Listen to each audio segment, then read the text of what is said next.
হল চাওক আপোনালোকে অসমৰ বিভিন্ন চাহ বাগিচাত আমাৰ চাহ শ্ৰমিকসকলে কাম কৰে তেওঁলোকৰ জীৱনৰ সৰ্বোচ্চ এই বাগিচাখনতে তেওঁলোকে প্ৰদান কৰি দিয়ে আৰু তাৰ বিনিময়ত আমাৰ শ্ৰমিকসকলে কি পায় তাৰ বিনিময়ত আমাৰ শ্ৰমিকসকলে সেই মেনেজমেণ্টৰ শোষণ দমন এইখিনি আমাৰ শ্ৰমিকসকলে লাভ কৰে আমাৰ শ্ৰমিকসকলে প্ৰকৃত ন্যায় কেতিয়াও নাপায় আজি জিঞ্জিয়া চাহ বাগিচাত অদূৰ ঘটনা এটা ঘটি গ'ল যোৱাকালি যে জিতেন তাঁতী নামৰ এজন শ্ৰমিকক তেওঁ মাত্ৰ এটা সৰু ভুল কৰাৰ অপৰাধত দুজন বাগিচাৰ এক্সিকিউটিভে তেওঁক গুৰুতৰভাৱে প্ৰহাৰ কৰে আৰু তাৰ প্ৰতিবাদ ফলস্বৰূপে আজি জিঞ্জিয়া চাহ বাগিচাত সমূহ ৰাইজে আজি একত্ৰিত হৈ আজি বাগিচা আজি কাৰ্যালয় ঘেৰাও কৰে আৰু তেওঁলোকৰ এটাই দাবী আছিলে যে এই মেনেজাৰজনক অতি শীঘ্ৰে এৰেষ্ট কৰি তেওঁলোকক জেল হাজতত প্ৰেৰণ কৰিব লাগে আৰু আমাৰ শ্ৰমিকক ন্যায় প্ৰদান কৰিব লাগে সেই পৰিস্থিতিতে আজি আমি অসম শ্ৰেণী ছাত্ৰ সন্থা আহি উপস্থিত হৈছিলোঁ আৰু ৰাইজক আমি বুজাইছিলোঁ বুজোৱাৰ পিছত আজি এই তিনিজন যি কালপিত আছিলে তেওঁলোকক এৰেষ্ট কৰি পুলিচে লৈ গৈছে আৰু আমাৰ এটাই দাবী আছে যে শ্ৰমিকৰ ওপৰত কোনো ধৰণৰ দমন নীতি নচলিব আৰু ডি চি মহোদয়ে অতি শীঘ্ৰে যাতে বাগিচাখনৰ কাম কাজ যাতে সুচাৰুৰূপে পৰিচালিত হয় তাৰ কাৰণে ব্যৱস্থা গ্ৰহণ কৰিব লাগিব এই ঘটনাটো ইতিমধ্যে আপোনালোকে জ্ঞাত তথাপি মই কৈছোঁ যে জিতেন তাঁতী নামৰ যিজন শ্ৰমিক তেওঁ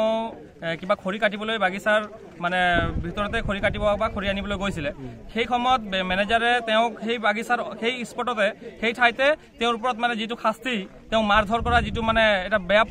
পৰিৱেশ সৃষ্টি কৰিছিলে সেইটো কিন্তু সঁচাকৈ একদম সঁচাকৈ দুৰ্ভাগ্যজনক মানে বেয়া কথা বহুত দুখৰ কথা সেইটো কেতিয়াও হ'ব নালাগে পৰিচালকে সদায় শ্ৰমিকৰ ভৱিষ্যতটো আৰু বৰ্তমান সুৰক্ষিত কৰি তেওঁক আইনগতভাৱে ব্যৱস্থা লোৱা উচিত আজি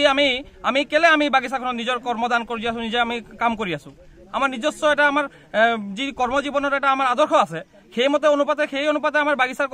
পৰিচালকে হওক বা কৰ্তৃপক্ষ হওক ব্যৱস্থা লওক কিন্তু শ্ৰমিকজনক মানে বেআইনীভাৱে মাৰপিট কৰিছে সেয়া কিন্তু সঁচাকৈ বহুত মানে গৰিহণাযোগ্য কথা আৰু এইটো আটচাই অসম চাহ জনজাতি ছাত্ৰ সন্থাই আমি কিন্তু এইটো তীব্ৰভাৱে গৰিহণা জনাইছোঁ এয়া কিন্তু বহুত বেয়া কথা আৰু পৰৱৰ্তী সময়ত যাতে আমাৰ এই বাগিচাখনত জিঞ্জিয়া চাহ বাগিচাত যাতে সুচাৰুৰূপে খুব শান্তিপূৰ্ণভাৱে যে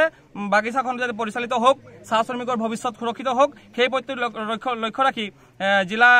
প্ৰশাসন বিভাগে যাতে বাগিচাখনৰ যাতে কঠোৰ নিৰ্দেশ প্ৰদান কৰক বা এটা আলোচনা দি পেলাই বাগিচাখনক যাতে এটা নিৰ্দেশ দিয়ক যাতে বাগিচাৰ শ্ৰমিক আৰু বাগিচাৰ ৰাইজ লগতে বাগিচাখন যাতে সুৰক্ষিত থাকক।